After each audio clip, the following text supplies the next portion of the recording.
Varjakpur, chapter 26. Varjak awoke. He was sprawled on the ground in the alley. His shoulder screamed with pain. Holly was gone. The bristly barking monster towered above him, its foul breath in his face. Its big red long tongue lolled out, glistening hungrily. It looked like it was getting ready to eat him. He was wrong to trust his instincts. This creature was worse than a dog. It was the most terrifying monster in the world. He had to do something. Shadow walking, the sixth skill. Think about nothing. Empty your mind of thoughts. Varjak concentrated. Nothing, nothing, nothing. But it wasn't that easy. The pain in his shoulder filled his mind. He couldn't do it. He couldn't shadow walk. Varjak looked up desperately at the narrow brick walls of the alley. It felt as if they were closing in on him. If only he could get to the ledge. He tried to stand up, but it hurt too much. There was no escape now. It was all over. The monster's drooling mouth opened wide. "Kludge," it said, in a deep voice. Varjak stared, helpless. It blinked those cloudy eyes. Then it licked itself once. "Kludge," it repeated. Varjak scratched his ears, not quite sure what he was hearing. "Is that your name?" he said. "Kludge." It panted. A shy smile appeared at the corner of its mouth. "Kludge," it affirmed. Varjak smiled back. Maybe Kludge wasn't going to eat him after all. "Varjak," he said. "I'm Varjak. Varjak. Varjak. Varjak." "That's right, Kludge. I'm Varjak. Varjak. Varjak. Varjak," barked Kludge. "You've got it. Varjak." Varjak gingerly shifted his weight onto his front paws. His shoulder twinged, though not as badly as before, and he flopped back onto the ground. Kludge reached down to lick the wounded shoulder. His big black eyes were cloudy with worry. "Sorry, Varjak," he sighed. "Didn't mean to hurt." "That's okay. I should have run, like the other cats." Kludge was scared. Varjak not scared. No, he smiled. He was beginning to like this great big creature. Kludge looked fierce, but he seemed gentle inside. "Kludge alone," he sniffed. "Everyone run from Kludge, no friends." Varjak looked into Kludge's eyes again. He could see it all in there. He recognised it, his pain, his fear, his loneliness. "It's all right, Kludge," he said quietly. "You're not alone. We'll be friends, you and me." "Friends," panted Kludge. "Varjak, Kludge, friends." Varjak grinned.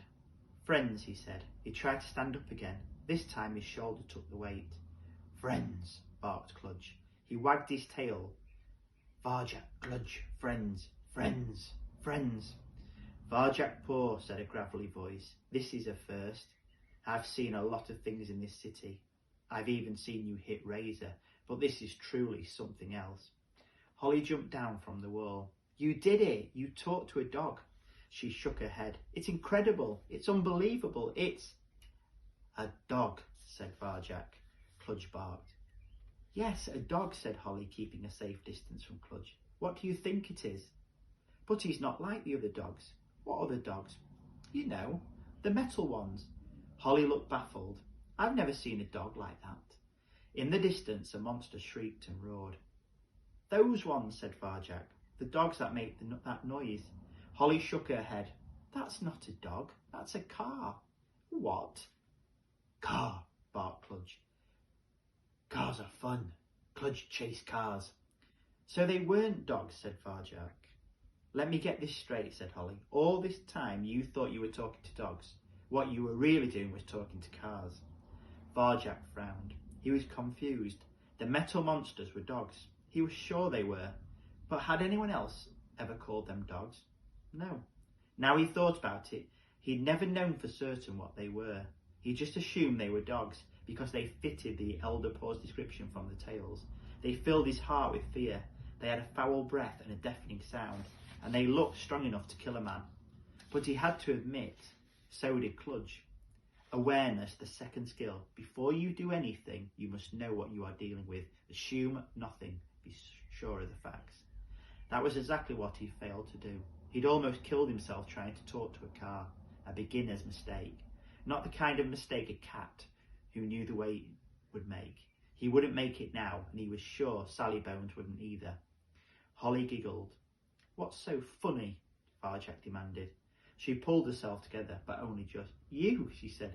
Cars aren't even alive, you moron. You can't talk to a car. You didn't think I could talk to Cludge either, reasoned Varjak. Cludge only talk to friends, said the big dog. See, said Varjak, maybe cars only talk to their friends too. Holly couldn't control herself any longer. Her whiskers started to twitch. Her body began to shake, and then she cracked up completely. Laughter streamed out of her and flew around the alley like a flock of birds. It was everywhere. It was contagious. Cludge rolled about on the ground, yelping and panting helplessly, and then Varjak found himself laughing too. He couldn't help it. He had to join in with them. It was a good feeling, light and free. He saw it all now, how he'd got it wrong. Of course cars weren't dogs. Cludge was a dog. Cludge was a dog. Varjak stopped laughing. Cludge was a dog.